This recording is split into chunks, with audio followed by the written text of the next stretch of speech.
We apologize for the delay, but we are glad that you're here and welcome you as ever to the briefing room for your daily briefing. As I think was advertised, I have with me Secretary of Education Arne Duncan, on my right and to my left, Director of the Consumer Financial Protection Bureau, Rich Cordray. They're here to talk to you about student loans and college costs. They participated in a round table just earlier this afternoon that was led by the Vice President with a number of presidents of colleges and universities to discuss ways to provide students with more transparency about college costs to help them make very important financial decisions. So what I'd like to do is first turn it over to Secretary Duncan and then Director Cordray. They'll talk to you about these issues, this bucket of issues. If you could direct questions to them on their issues at the top, after which we'll let them leave and I'll be here to take your questions on other subjects. And with that, I give you the Secretary of Education. Thanks so much, Jay, and thanks all of you guys for giving us the opportunity. As all of you know, post-secondary education is the ticket to economic success in America. But while it's never been more important to have a degree or certificate, unfortunately, it's also never been more expensive. The Obama administration is working every single day to do our part to keep college affordable by helping students better manage their debt after graduation. We've also proposed to extend and make permanent the American Opportunity Tax Credit and to create new incentives for states and institutions to keep college costs from escalating and to increase those completion rates. And we're also working to provide parents and students with the information they need to make smart educational decisions so that they can know before they owe. Each year, colleges and universities send prospective students and their parents financial aid award letters intended to lay out how much it will cost them to attend school. But as you guys know, these letters often look different, contain different information, and often, frankly, do a poor job of making clear how much a student aid will receive in terms of grants and scholarships and how much they'll have to borrow in terms of student loans. This not only makes it difficult to figure out how much college will cost, it also makes comparison shopping almost impossible. And we have the best system of higher education in the world, over 6,000 institutions of higher education. So that situation now makes no sense to me. I just fundamentally think we have to empower parents and students to make a good choice. And that's why we've been working so hard on designing an easy-to-use form that standardizes this information and makes the true cost of higher education much more transparent. We plan to have it available in the beginning of the upcoming school year this fall, and we hope that it will be voluntarily adopted by the higher education community. This is frankly not rocket science. However, I think it is a triumph of common sense. In advance of that, we're pleased today to announce that leaders from 10 universities have already voluntarily adopted 5 data elements from our shopping sheet proposal that will provide much greater transparency for prospective students and families. And these 10 university presidents who we just met with is a fantastic group. I want to thank them for their leadership, their courage, and their commitment. And those 10 colleges by themselves represent over 1.4 million students, fully 5% of the higher ed community. So very significant players at the table today and huge amount of energy and enthusiasm in the room. All of these institutions have pledged to provide every incoming student for the 2013-14 school year with easy-to-understand information as part of their financial aid package. And that includes these 5 elements I talked about. First, how much 1 year of school will cost them. Secondly, financial aid options to pay for this cost with a clear distinction between grants and scholarships, which obviously do not have to be repaid, and loans, which do. The net costs after grants and scholarships are taken into account. Fourth, estimated monthly payments for the federal student loans the student will likely owe once they graduate. And finally, critically important information about student results, including comparative information about default rates, graduation rates, and retention rates for the school. We've worked very, very hard on the access side. That's a big step in the right direction. The goal, however, is not access. The goal is completion and understanding all these students graduating the back end. Having this important information provided both clearly and transparently will help students and their parents invest wisely and make the best, most informed decision possible about where to enroll. That's the fundamental point here. And today we're calling on all colleges, all 6,000 colleges, university presidents from across the country to make the same commitment as those 10 leaders did today to provide this easy-to-understand financial data about their higher education investment. Director Cordray and all the folks on his team at CFPB have been just amazing partners in this effort, and I want to thank them for their leadership and their commitment as we take on this critically important work. And now I'd like to turn it over to Rich to talk about what CFPB is doing to help parents, students, and consumers know before they owe.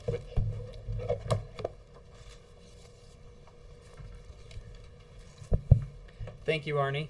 Higher education is a critical part of the American dream, as all of you know. I'm sure it's been true in your lives. But for many students today, this dream can only be realized through borrowing. Figuring out how to pay for college can be daunting. It's often the first major financial decision that a student will make, one that will affect her for the rest of her life. Unfortunately, for many families, the process is often complex and confusing. It's hard for students to compare college costs, evaluate financial aid options, and figure out how much debt they can afford. We have heard from thousands of student loan borrowers who tell us that they simply didn't understand what they were signing up for. Many of them chose private loans before exhausting their federal loan options, which are cheaper and protect them if they run into trouble. Some resorted to credit cards and other high-priced loans, and all too often, borrowers got in way over their heads. Recently, we announced that outstanding student loan debt had crossed the $1 trillion mark. Student loans have eclipsed credit cards as the leading source of U.S. household debt outside of mortgages. The stakes have never been higher for families to clearly understand the costs and risks of student debt. We're still recovering from the worst financial crisis since the Great Depression. While a college education can be a gateway to better job prospects, taking on too much student debt can have real consequences. Students need to know before they owe. The Consumer Bureau's goal across consumer markets is to give people the confidence and peace of mind that the financial world is not full of tricks and traps that will ruin their lives. We want information to be clear and easy to understand so that consumers can make wise financial decisions for themselves and their families. Today's announcement is an important step toward that goal. We're grateful to Secretary Duncan for being a strong partner in our Know Before You Owe initiative to develop a financial aid shopping sheet that enables students to clearly see their aid options so they can pick the package that works best for them. And we're pleased to receive support today from college presidents representing some of the largest universities and university systems in America who are committed to ensure that their students understand their financial aid and student loans and the costs of college. We look forward to continue working with them to create a system where students can climb the economic ladder and live their American dream. Thank you. With that, we'll take your questions. So, you gentlemen, Krista? Thank you. To either of you, what can you do to monitor the universities who are going to impose these standards to make sure that they're being imposed properly? And also, you talk about encouraging other students to get on board in addition to kind of asking them to do so today. What will you do in the coming days to try to get more schools on board? To be clear, these aren't standards. This is just transparency. This is just basic data. How much are your grants? How much are your loans? What are graduation rates? What do you have to repay at the back end? And we just think America's young people and their families deserve to have really basic information about this huge decision they're making. We think there's going to be a tremendous appetite out there. We don't think universities have anything to hide, and we think just providing that transparency will enable families to make better decisions. So we're going to work really, really hard. Again, great leadership here. These are major, major systems we've already signed on, and our goal is to have 100% of universities sign on as we go into the fall. Karen? Secretary Duncan and Jay, could you respond to the Republican criticism on the student loan bill? They're saying that the Democrats have not responded to their proposals that this legislation be paid for. I think obviously all of us want to get this thing done and get it done before July 1st. And the president's worked extraordinarily hard and traveled the country. The vice president's worked extraordinarily hard and traveled the country. I've done the same. If the Republicans are getting serious about that, that's fantastic. And we hope over the next couple of weeks, we fully expect Congress to do the right thing and to solve this and solve it in a bipartisan way. Does that mean that you're open to a compromise offsetting the cost of it or some of the other ideas? I mean, it's my job to negotiate from here, but again, our goal has been to have this fixed, to have it fixed by July 1st. That's critically important. For so many not just disadvantaged families. So many middle-class families now are starting to think college is unaffordable. Somehow it's not for them, it's for rich folks. That's a real problem. We can't afford to take this step in the wrong direction. We have to keep those Stafford interest rates low, and we're committed to doing that, and absolutely hope and expect the Republicans to work with us in a bipartisan way to get this done. Not to talk about it, but to fix it. April, then Jackie, then Jake. Secretary Duncan, what programs are you saying that will not be on the table to be considered to help fund this? Yeah, again, I don't think I'm not right for me to negotiate from here, but it's up to Congress for the House and Senate to work together and to get this done by the end of the month. So, since they're saying things like the nutrition programs, and that kind of thwarts some efforts that the East Wing is doing to help. so then, if it's not a serious proposal, that's not one we're going to take seriously. But if it's a serious proposal, we'll entertain it seriously. This is for Mr. Cordray mainly, but it may also apply to you too, Secretary Duncan. The House Republicans are using a lot of the appropriation bills to cut back on spending in some of the areas that constitute what the administration would consider its achievements to date. And for instance, the Ag Appropriations Bill cuts back deeply on the CFTC. There are cutbacks for the SEC. I'd like to know what this means, you think, for enforcement and implementation of the Dodd-Frank law, and if you have anything in terms of the appropriations for your department and Race to the Top or any other program I'd like to hear. Well, I think obviously if you don't have resources, it makes it harder to enforce the law. The CFPB is like the other banking agencies where we're not an appropriated agency, and I think that that's appropriate. Those agencies have been taken out of politics for many years, in some cases over a century. It's very important for us to do our job of protecting the American consumer in the financial marketplace. That's a hazardous place. They often end up in trouble. We've seen that. It helped lead in the mortgage market to the financial crisis, and that's why we're working to fix that. Specific maybe of how enforcement would be affected? Well, given that the proposals you're talking about don't affect the CFPB, I'm not in a position to give a specific, but I think it's just basic common sense that if you don't have the resources to enforce the law, you're not going to enforce it effectively, and I think that's part of what's contemplated here. Secretary Duncan, is there anything that applies? Sure. I mean, if you look at the Ryan budget, you'd see potentially a couple 100,000 children lose access to Head Start. I would argue that's probably the best investment we can make is to get our 3- and 4-year-olds off to a good start and ready to succeed in kindergarten. You'd see potentially hundreds of thousands of people lose access to Pell Grants, and Pell Grants take a step backwards. It's one of the things I've been most proud of, that we've seen a 50% increase from 6 million to 9 million people, young people with access to Pell Grants and going to college. And we need to educate our way to a better economy. And anyone who argues we need less access to college, that that's the right thing for children or families or our communities or our nation, I think we're cutting off our nose to spite our face. So I continue to think passionately that education is an investment, not an expense.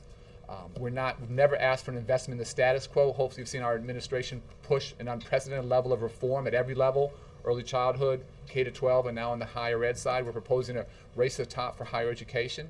But I always say this is about shared responsibility. So we have to invest at the federal level. But on the higher ed side, which we're talking about today, this past year, 40 states cut funding for higher ed. 40 states, 80% of the country. How is that good for where we need to go? And I know these are really tough economic times, but we want to use a race to the top for higher education to incentivize states to invest and make sure more young people have access, not less. So we have to get there, and the jobs of the future are going to go to the countries where they have the knowledge workers. And that's either going to be here or that's going to be overseas, and that's up to us. That's in our control. Jake, you're next. Why are tuition skyrocketing so much, and what has become of previous proposals by the administration to try to clamp down on this by threatening to withhold federal funds if tuition's It's pretty simple. rising? I mean, the biggest driver of increased tuition is states cutting back funding for it. That's the biggest driver. And so where states, continue to invest, where we can challenge that, then we can continue to challenge universities to be efficient and to be more effective and to be more productive and use technology. But our goal for Race to the Top for higher education is threefold. One is to incentivize states to continue to invest. Secondly, is to incentivize universities to keep tuition down, and many places are doing very creative things in tough economic times. Not everybody, but a lot. And then finally, I keep saying this can't just be about access. It's got to be about completion. So where universities are building cultures around completion, where first-generation college goers and English language learners and Pell Grant recipients are graduating we want to use race to the top resources to incentivize that behavior. It's got to be about shared responsibility. We have to play, states have to play, universities have to play. Just a quick follow-up. When you talked about some of the creative solutions, are you referring to the program recently profiled in Ohio where they're selling off this lease to all of the parking and privatizing the airport? And I don't know that one specifically, but you see universities who are going to 3-year programs, going to no-frills campuses. You see universities doing very different things. It's actually really interesting. Those introductory classes that often wash out half the students fail. They're actually doing some really creative things with technology, driving down costs and increasing passing rates pretty substantially. So there's lots of work that universities are doing in a creative way to control costs and to make sure students are staying in there. We have to take those best practices to scale. We have to make that the norm rather than the exception. Jared? For the Secretary, along with the accurate sticker price initiative, has there been any commitment by these university leaders to control their costs, keep their costs down? Because I would imagine that there's maybe an incentive to not participate in something like this, so you can maybe hoodwink students into paying a little bit more. So I think if folks are out there trying to hoodwink students, we have the bully pulpit. And where folks are doing that, we intend to be very loud and very clear. And again, we have 6,000 institutions of higher education. We have the best system in the world. What we haven't had is enough transparency. I think transparency is a very, very powerful lever, and again, that's why this partnership is so important. And our young people are smart and savvy, and if some university thinks they're going to get by hoodwinking people, I think that's a losing strategy. But is there a commitment from these universities to control their costs as part of this plan? So many of them are doing that in a creative way. People in very different situations. Some states we have. Maryland's done a pretty good job of funding education. California has struggled. So not every institution is at a similar platform. So it's a little hard to hold everyone to the same standard. But asking everyone to become more efficient, to become more economical, you had some real leaders there who are doing that. And again, what we want is with transparency. Good actors are going to get rewarded. People are going to vote with their feet. Bad actors are going to lose business, and we think that's okay. We think that marketplace needs to play in ways that it hasn't before. Steve? Yeah, Senate Republicans, Mitch McConnell, House Republican leaders are really complaining that they've offered up 4 different ways now to pay for the student loan fix, all of which they say are in the president's budget or things the president himself has proposed. They can't get a response back from the White House. And is that something that they should expect this week, or how long is it going to take for the White House to sort of figure out where they're? Again, I think it's our collective goal to have this done by July 1st, whatever that's 3 weeks, 3.5 weeks, whatever it is. And we're glad folks are taking this very seriously now, and we hope and anticipate moving forward in a bipartisan way, by the end of the month. Absolutely. I feel a real sense of urgency. Are you going to be negotiating with them, or is the White House going to be negotiating with them? Again, Congress has to do this together. So we're happy to help, happy to participate, but we need Republicans and Democrats to come together. And if they can come together on nothing else, I think they can come together on education and do the right thing. So we fully anticipate and expect this to be resolved in a good way, and this problem to be fixed for 7.4 million Americans. This would impact if it doesn't get fixed. We anticipate by the end of the month having a good resolution here. Yes, Kate. One of the Republicans' proposals is to raise the federal employee retirement contribution. Is that something that you would propose? I mean, in this economic climate, it would be. I don't think it's appropriate for me to get into any specifics here. Again, the goal is to get this done in a bipartisan way that makes sense over the next 3.5 weeks. McConnell said today that there hasn't been any outreach from the White House on this. Is that true? Has there been? Yeah, I don't know all the details. I have a lot of respect for Senator McConnell, and if he's very serious about this, we want to sit down with him and Speaker Boehner and everybody else who want to get this done and get it done. Fred. Oh, thank you.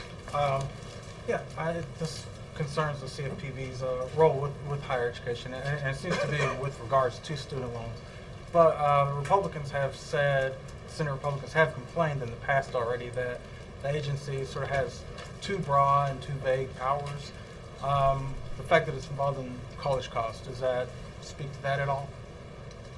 I actually don't think there's anything broad or vague about our powers. These are very specific problems that regular families face across this country. Problems in the mortgage markets, problems with credit card debt, increasingly, as we've seen and discussed today, problems with student loan debt. knowing what the prices and risks are before they make decisions so they can make better informed decisions. And as Secretary Duncan said, those are decisions that will make the market work better. Everybody who supports a free market should want consumers to be well informed, able to compare, able to make choices. That's what we're working for across all of these markets. And I think it's something that the American people support. I think it's something that they deserve. And I think they have a right to expect basic consumer protections on all of these products that are so important to their lives. Go ahead. We'll take this Thanks, last Chair. one for these gentlemen. Mr. Secretary, Obama Singh Knowledge Initiative was signed between the world's largest and richest democracies by President Obama and Prime Minister of India, Dr. Singh. Now their high-level officials are meeting next week at the third annual U.S.-India Strategic Dialogue in Washington, D.C. Now, what role your agency will play as far as, because this knowledge is concerned between the U.S. and India, and many universities are going to be open in India by the U.S. universities and colleges. So what is your role, sir? So we've had as you and I have talked about before, we have a great working relationship with my counterpart in India. He's a man, I think, of tremendous vision and courage. We have real challenges here. I think challenges India faces dwarf, make ours look relatively simple. But I think there's a chance to provide a much better education for hundreds and hundreds and thousands of young people in India. And whatever we can do to help as they build the next system of community colleges, as they scale up what's working, as American institutions start to set up campuses in India, we want to be a great partner. I just absolutely believe that a rising tide lifts all boats. And the more young people across India are getting a world-class education, that's a great thing for your country and for ours as well. And just, do you believe and feel, sir, next week there will be some major kind of initiative, or you will be announcing something major? How many universities? We can come back on that next week. I'm just premature now. Thank you. I want to thank Secretary Duncan, Director Cordray, appreciate it, and I'll remain to take your questions. Yep.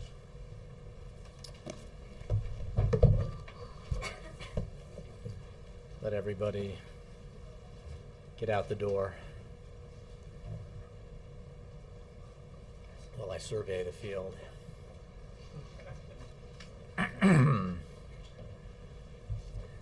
Clear my throat and look to the Associated Press.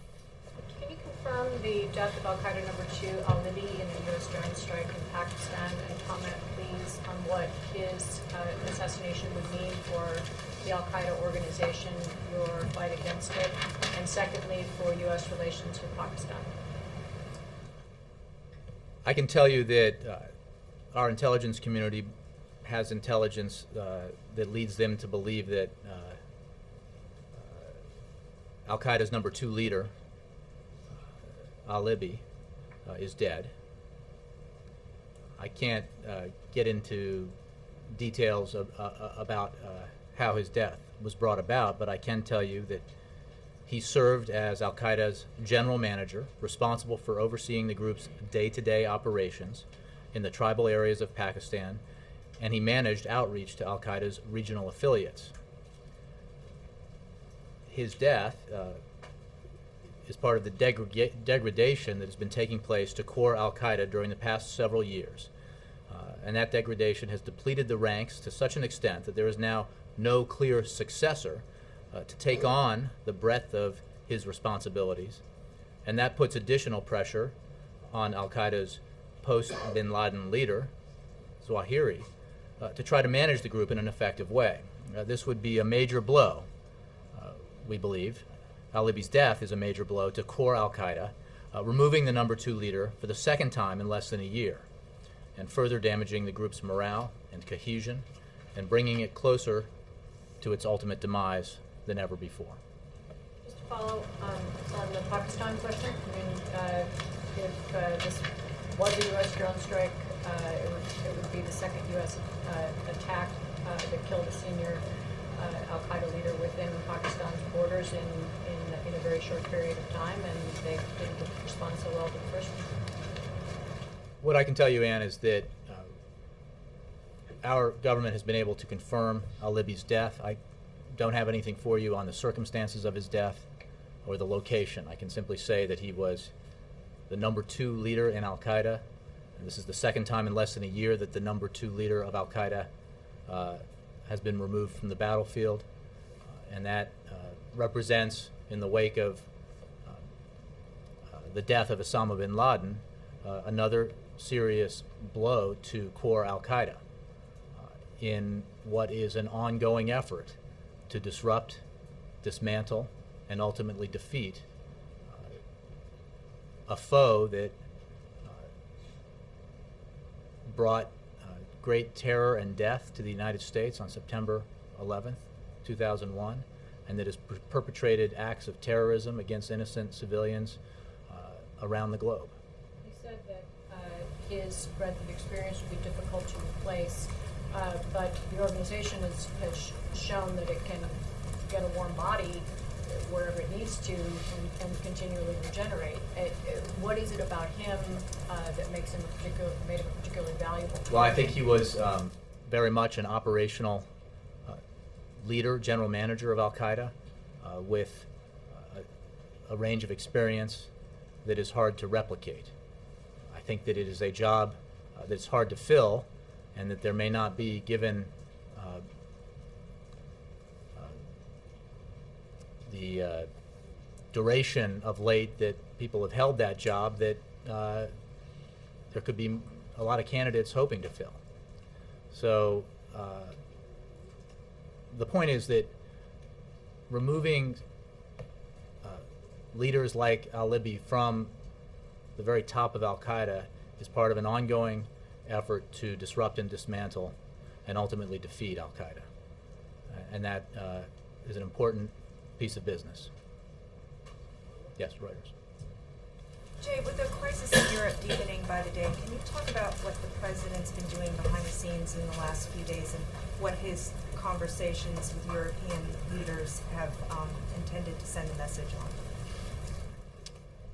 Throughout this crisis in the Eurozone, the president has remained closely engaged with his European counterparts, as I have said in the past, and that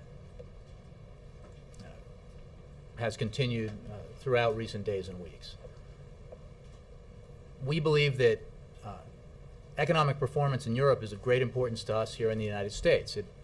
The Eurozone crisis creates a headwind for the global economy, and we are obviously connected to the global economy, so trouble in the Eurozone presents a challenge to the American economy.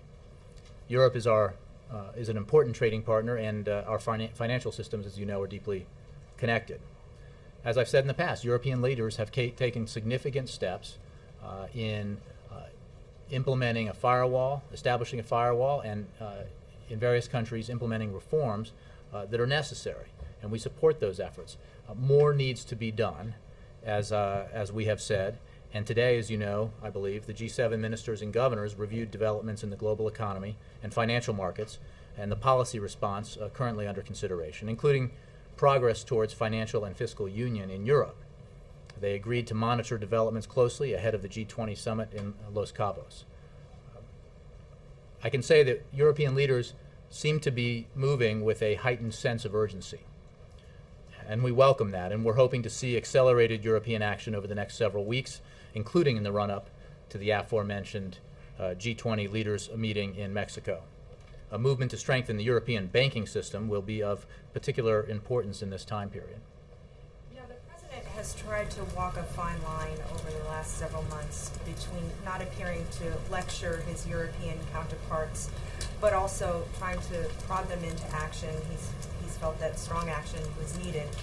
Is it time now to step up that message? Does he feel that he needs to underscore that even more strongly? The President and Secretary Geithner and others have shared the United States' experience with the kinds of challenges that the Europeans have been facing, whether it's the need to implement very strict stress tests on banks, the need to ensure that financial institutions are recapitalized. These are decisions that are sometimes difficult politically, but important for the long-term fiscal health of, in the case of the decisions we made here of the United States, and in the case of the decisions being made in Europe of the countries of the Eurozone and the region. He's discussed, as you know, and he talked about at Camp David, he has discussed with European leaders the efforts that we have taken here in Washington to restart our economy, to reverse the extreme economic decline that was taking place here in 2008 and 2009, and to put the economy on a path towards economic growth and job creation. That focus on growth and job creation is very important in the near term, and as you saw coming out of the G8, there was a commitment by and a consensus from European leaders there to focus on growth and job creation. There is much work to be done in Europe, and we, this administration, the President, Secretary Geithner, and others, continue to advise and consult their European counterparts as they make some very important decisions. Jay. Did your intelligence sources provide information about whether or not there were any other people killed other than al-Libi? I don't have anything more for you except for the confirmation that they have that al-Libi is dead. Beyond that, I would refer you to other agencies. It's not difficult to foresee a world in which the United States is not the only country with this kind of technology. Is the administration at all concerned about the precedent being set in terms of secrecy, in terms of operating military craft in other sovereign nations, and what we might see as a result when China or Russia get their hands on drones? Again, I can't discuss methods from here, and I won't discuss, well, this is in relation, obviously, to the particular incident that we've been discussing, and I can't get into details about al-Libi's death, the circumstances or the location. I would simply say that this president is firmly committed to carrying out his policy objective in Afghanistan and in the Afghanistan-Pakistan region, which is to disrupt, dismantle, and ultimately defeat al-Qaeda. He is committed to disrupting, dismantling, and ultimately defeating al-Qaeda beyond that region too. That's why we cooperate with countries around the world in efforts to counter al-Qaeda and other extremists. Okay. Not relating this question to the death of al-Libi. The United States has this technology. President Obama has said that the administration should be more transparent about it. Is there not any concern that the administration has that there is a precedent being set? We've just heard Assad this week blame the massacre that took place in Hula on terrorists. Any country can And I heard a collective rolling of the eyes, or saw a collective rolling of the eyes around the globe, because everyone knows how preposterous that assertion is. And countries claim terrorism as a justification for their actions all the time, even positing that the United States, under any president, only acts righteously every time. Is there not any concern that a precedent is being set either for some future Jake, without dangerous getting president into, or any other country? Without getting into very sensitive issues that go to the core of our national security interests, I can simply say that this president, this commander-in-chief, puts a great deal of thought and care into the prosecution of and implementation of the policy decisions he makes, and that includes in the effort to combat al-Qaeda in the AFPAC region and around the world. There is no question, as the president has stated on many occasions, that the decisions that a commander-in-chief has to make when it comes to war and peace, when it comes to defending the United States and protecting the United States and our allies, are weighty, serious decisions, and he treats them that way every time he makes one. What gives the United States the moral foundation to object in the future to when Russia, I'm sorry? I'm just wondering how many questions, I mean, maybe you should have it like an interview with them. Go ahead. Do you mind if I continue? Go right ahead.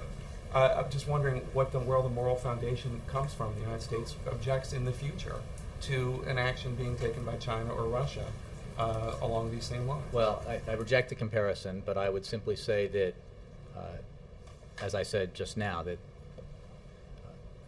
this president, this administration, takes very seriously the decisions that are involved in the effort to disrupt, dismantle, and defeat al-Qaeda. But this president is absolutely committed to that objective. As Commander-in-Chief, as President, protection of the United States, protection of American citizens, protection of our allies and our interests are a high priority, the highest. And that will be the case as long as he's in office. Kristen. Jay, has the killing of Ali complicated efforts to press Pakistan to open its supply routes? Again, Kristen, as I think I just noted, I can only discuss the fact that we have confirmation of his death. I can't get into location or circumstances. And I would simply say that we have an important relationship with Pakistan that we endeavor to work on every day because it is in our national security interest to do so. To ask it in another way, obviously this was a big topic of conversation during the NATO summit. Has the administration made progress since NATO toward getting Pakistan to reopen its? I don't have an update for you on that. Both, obviously, this administration and the government of Pakistan are committed to resolving that issue. We believe that it will be resolved, but I have no specific updates for you on that. So are talks ongoing? Again, I don't have specific information about discussions on that issue. Obviously, we have regular contacts and consultations with the Pakistanis. We move around a little bit. Yes? Jay, as you know, yesterday was 30-year anniversary of speech that President gave in Cairo. In that speech, he made some promises concerning Iraq, Iran, Afghanistan, the Middle East peace process, of course, about changing the American image in the Muslim world. Now, 3 years later, do you think that President has kept these promises? And how does this administration read or see his speech after bearing in mind the events of the Arab Spring? I would say, again, without going through in detail the president's speech, that yes, the president has kept the commitments that he made there. He's been, I think, very transparent and clear about what his objectives are, about what the interests of the United States are, who our foes are and who they are not. He, as I think you've seen throughout the Arab Spring, has very carefully made clear the United States sides with the democratic desires and aspirations of the people of the region. And while each country is different and the process by which each country engages in a democratic transformation has been and will be different, our commitment to that democratic future is strong and will continue to be so. The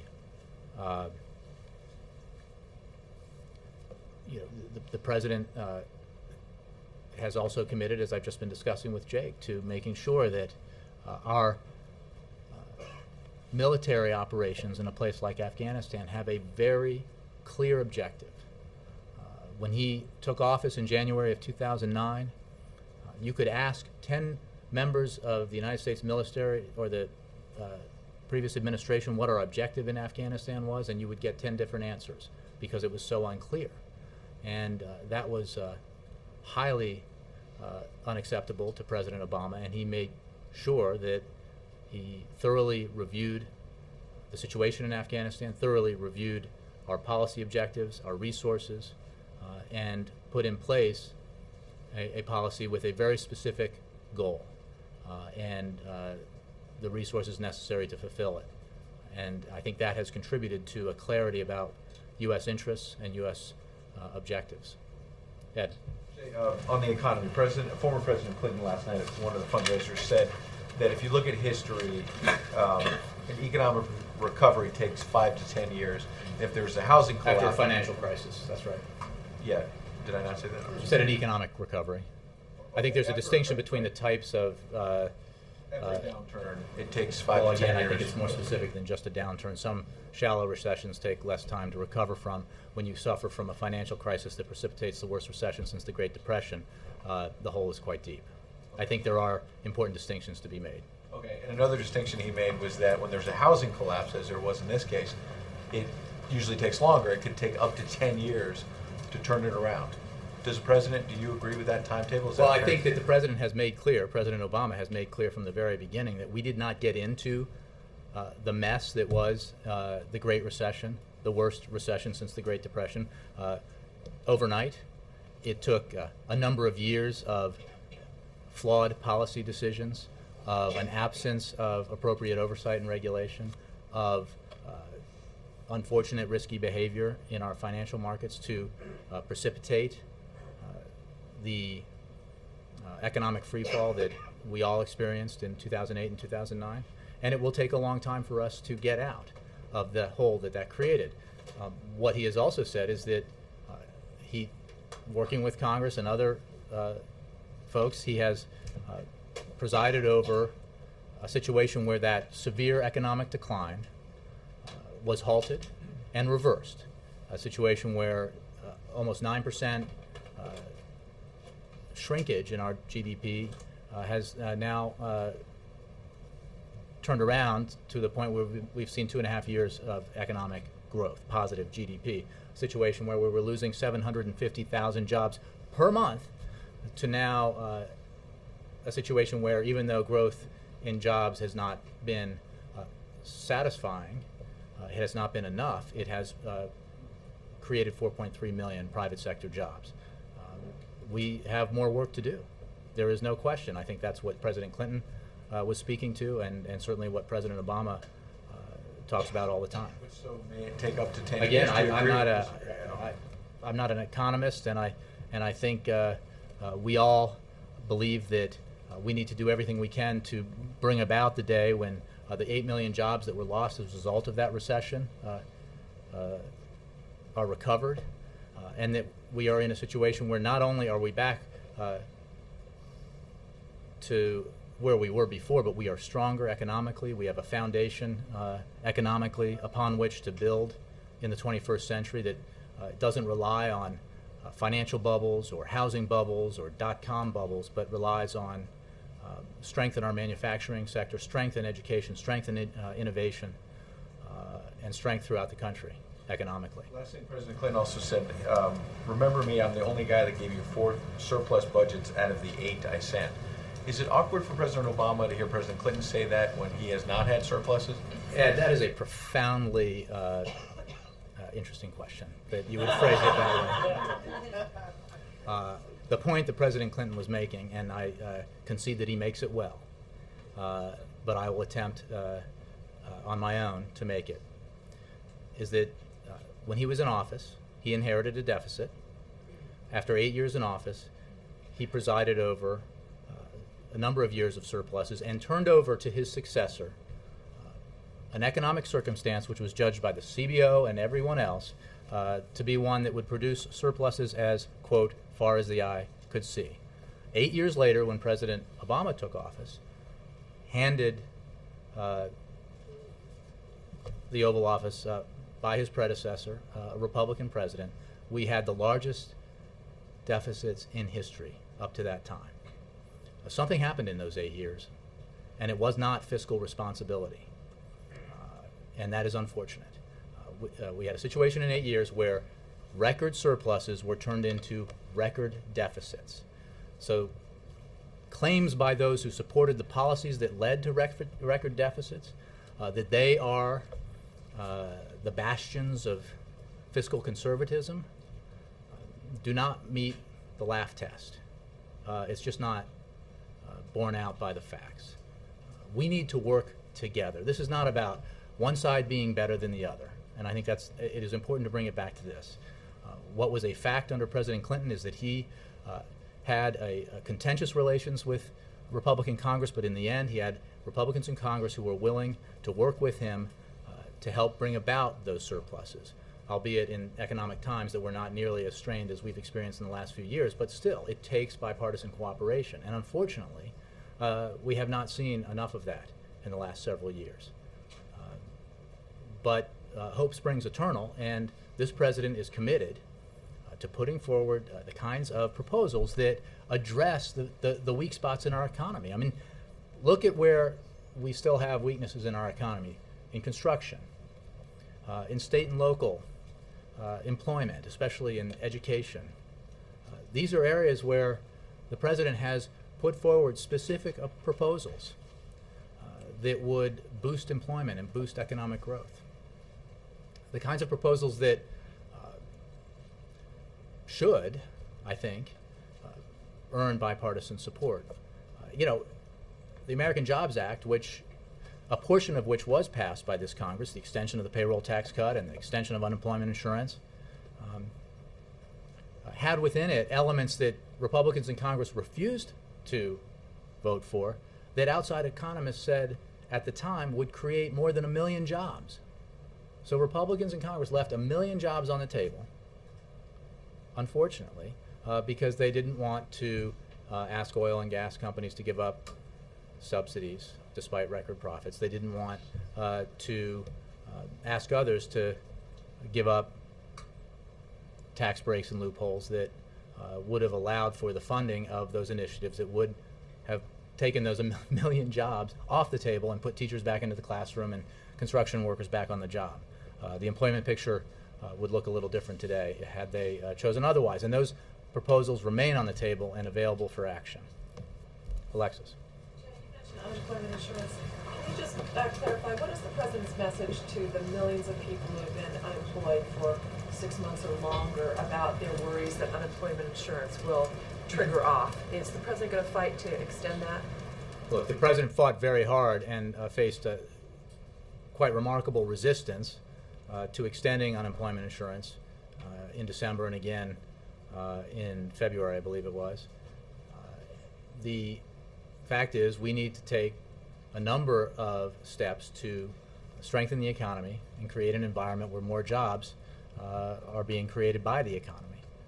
And that is what's needed right now. I don't have anything specific for you on new proposals or along the lines that you suggest, but this is not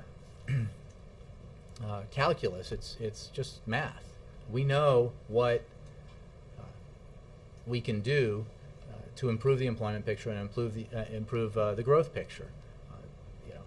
We've been studying these issues quite a bit, and you have too, for a number of months and years now. And action can and should be taken so that the American people feel that Washington is addressing their highest priority.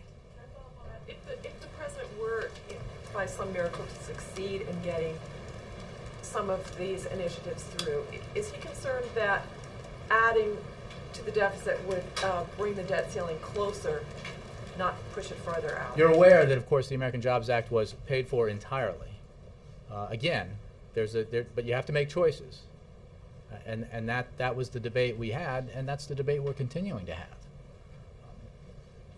You're right. If you don't want to ask oil and gas companies to give up their subsidies, you don't want to ask corporate jet owners to give up their subsidies, if you don't want to ask the wealthiest Americans who have enjoyed a pretty good run the past 10 years or so to pay a little bit more, then it's harder to pay for these initiatives that would put, in the case of the remaining elements of the American Jobs Act, more than 1 million people to work. But that's what governing is all about. You got to make these choices. The president's clear about the choice he thinks ought to be made. Overwhelmingly, the American people tend to support those initiatives, and hopefully Congress will act. There's pressure on them too to demonstrate to their constituents that they're not just sitting on their hands and hoping the economy doesn't get better because it will improve their prospects in November. I mean, I don't think their constituents think that's generally a responsible approach. So hopefully there'll be pressure on them to do something and to demonstrate they did something to help the economy. Leslie, and then Nora. Discuss the CBO report that was out today that has some pretty grim numbers. Republicans are seizing on it, suggesting that it's proof that the president is not taking the country on the right track, and what's going to do with its negotiations later this year. Well, I think what the CBO report demonstrates is that we need to take sensible measures to deal with our medium, and long-term deficit and debt challenges. Again, this is arithmetic, not calculus. We know what we have to do. There has been a great deal of ink spilled on the various options available to us. There is either an option that says dealing with our deficits and debt should the responsibility for that should be borne entirely almost by the middle class and seniors and folks who depend on programs like Medicaid, or it should be borne evenly in a balanced way, which is what the president believes. That approach has been endorsed not just by this administration, not just by Democrats in Congress, but by every bipartisan commission of any credibility that's looked at this issue. The holdouts thus far have been elected members of the Republican Party in Congress. Not all of them, but most of them. Hopefully that will change too. There are occasionally glimmers of hope on the horizon with regards to recognition of the need to take a balanced approach to our deficit and debt challenges. Look, this is a responsibility that everyone needs to take and to bear, dealing with our deficit and debt.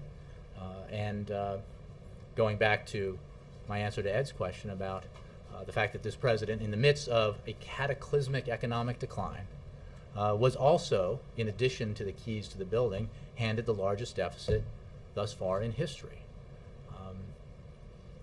Plus the need to take dramatic steps to prevent a depression. Dramatic steps that were seen almost across the board as including the need for a program like the Recovery Act. He also took steps like saving the automobile industry that was not popular at the time, but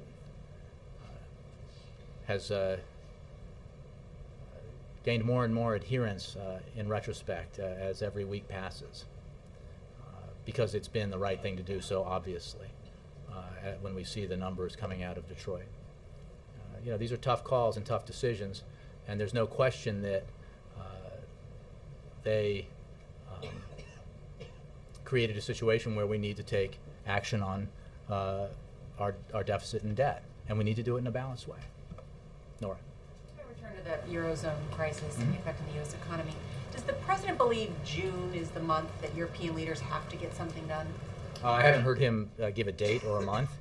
I think, as I just said when discussing this earlier, we have noted that European leaders, European officials seem to be acting with a sense of urgency, and we anticipate and hope that there'll be expedited action in the weeks ahead in the run-up to the G20.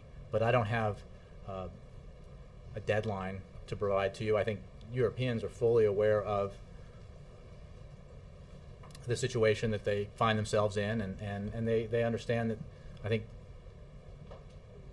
as you would expect, what the options are and what steps are available to them that would help stabilize the situation, stabilize the banking sector, and help them emerge from this crisis. The Treasury Department said today that finance ministers from the G7 countries, along with central bank presidents, had an emergency conference call. What's the emergency conference call about? Well, I mentioned that when I was answering questions on Europe, that today the G7 ministers and governors did meet via teleconference and reviewed developments in the global economy and financial markets and the policy response under consideration, including the progress towards financial and fiscal union in Europe. I think there's no mystery to the fact that, as I have said, that there's a need to act with some urgency. Europeans have it very much within their capacity to deal with this situation, and we have provided consistent advice and counsel based on our experience in how to deal with this, and will continue to do so. How worried is the president about the? I think he's very clear that he recognizes, as I said earlier, that Europe is a very important trading partner to the United States, and troubles in the European economies have an impact on the American economy because of that relationship. Our financial systems are very integrated, and trouble in the European financial sector can have an impact on the American economy. This is the headwind that the President has talked about in the past. Now, that's why we need to take the steps that we can take, that we can control entirely here in Washington, to insulate the American economy, to insulate the American people from these kinds of challenges posed by Europe and elsewhere. And you mentioned he was closely engaged. If he was talking with other world leaders and presidents, you would read out those calls, correct? Not necessarily. I think you might expect that he has conversations that we don't always tell you about. I'm not trying to be sly here. I would just say it certainly is the case, and has been the case as long as I've been press secretary, that the President has conversations that we don't read out to you, either with American business leaders or members of Congress or foreign leaders or others. So we don't read out every conversation the President has. Yep. Jay, what are your expectations for the upcoming Friends of Syria, the next phase of that Friends of Syria process? It's part of a concerted effort to unify the international community around the notion that there needs to be a political transition in Syria, to help the opposition in Syria to organize itself, and to bring diplomatic pressure to bear on the Assad regime, as well as pressure through sanctions and other means, to help facilitate that transition. And that includes, and Secretary of State Clinton has been very clear about this, as have others, that includes working with other members of the United Nations Security Council, in particular Russia, on the need to take steps to bring about political transition in Syria, take steps to prevent Assad from continuing to brutally assault his own people, because there is not a whole lot of time available to the international community before that situation, at least potentially, devolves into a sectarian civil war, a situation that could spill beyond the Syrian borders and could involve other countries in the region. And that obviously is profoundly not in the interests of the Syrian people, but it's not in the interests of countries of the region. It's not in the interests of any member of the United Nations Security Council. So that's why we need to work collectively to ensure that that does not transpire. Are you ready to say this is the last such meeting before it devolves into that? No, I'm not going to draw any lines in the sand. I simply will make the point that there is a need to act urgently because the situation in Syria demands it. Okay. Is the President monitoring the recall election in Wisconsin? And if Governor Walker isn't recalled, what do you think that says about the mood of the country? I'm sure I know the President is aware of the recall election. I think he's got some other responsibilities, so I know that he's not following it minute by minute, but he's aware of it. You know that he tweeted about it earlier and stands with the Democratic candidate, Mayor Barrett, in this race. I would simply say, not speaking for him because I haven't had this conversation with him, but noting what others have noted in your profession and elsewhere, that a race where one side is outspending the other by a ratio of at least 8 to 1 probably won't tell us much about a future race. And it looks like the Highway Bill conference is about to collapse. Is the President prepared to make calls, invite members of Congress in? Because obviously both Republicans and Democrats want to. Well, the President's prepared to make the case that we need to take action on the surface transportation bill, on investments in infrastructure, precisely because this is an area that has been identified rightly as a soft spot in our economy, an area where we can take steps to help improve economic growth and job creation, the construction industry. So I don't have specific action plan to read out to you, but it really is vital that Congress get its act together and pass some of these important pieces of legislation that have, in the case of surface transportation, in the case of the aforementioned student loan rate legislation and a host of others, have enjoyed bipartisan support in the past, and there is no reason why they should not enjoy that bipartisan support today and in the future. So we can expect him to get personal. Again, I don't have an action plan to provide to you, but it is essential that Congress do its job. Yeah, Jared. And then Dave. Thank you. Yesterday, last night, President Clinton said that the GOP and Mitt Romney have adopted Europe's policies. And I was wondering if President Obama agrees with that statement.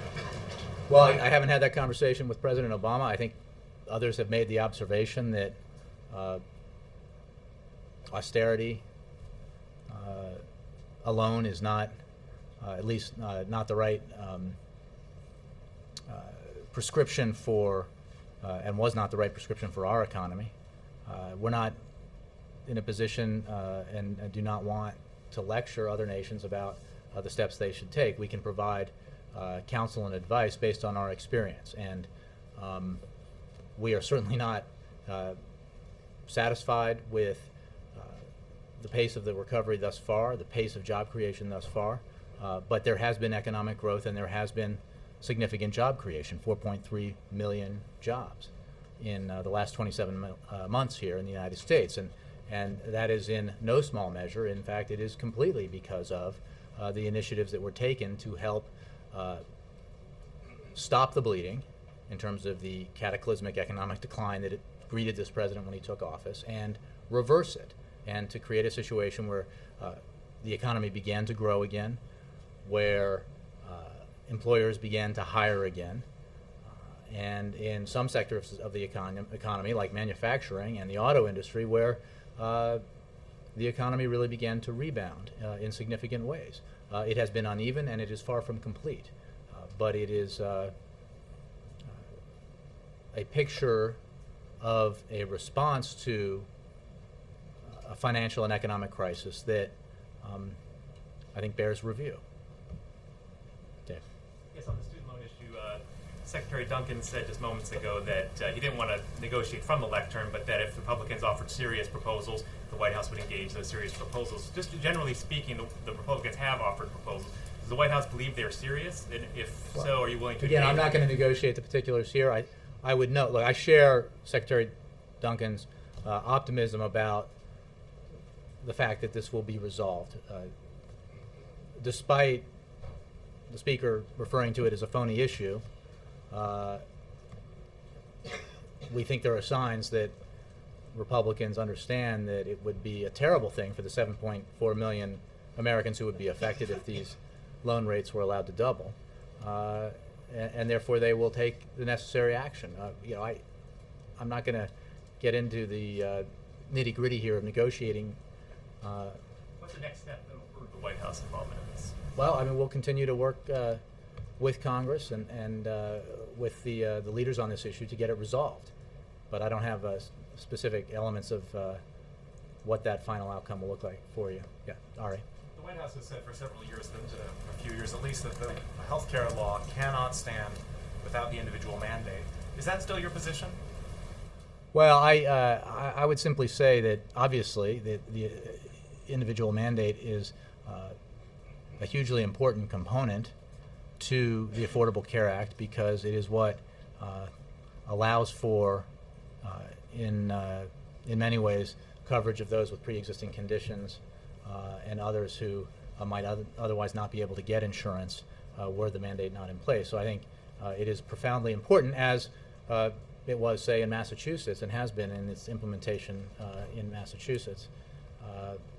I'm sure that's why Republicans in Massachusetts and even at the Heritage Foundation thought it was a good idea when they came up with it. But I'm not going to game out for you what, I know where you're headed, what a Supreme Court decision would look like if it were to come out this way or that way. The President believes, I believe,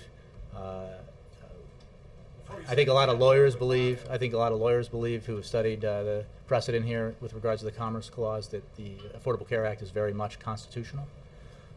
But it's up to the Supreme Court to render its judgment. But do you still believe that functionally, as a matter of policy, the law can't function? I have no change in what my predecessor or others have said about that. But again, the question is based on an assumption about a decision that the Supreme Court has not made.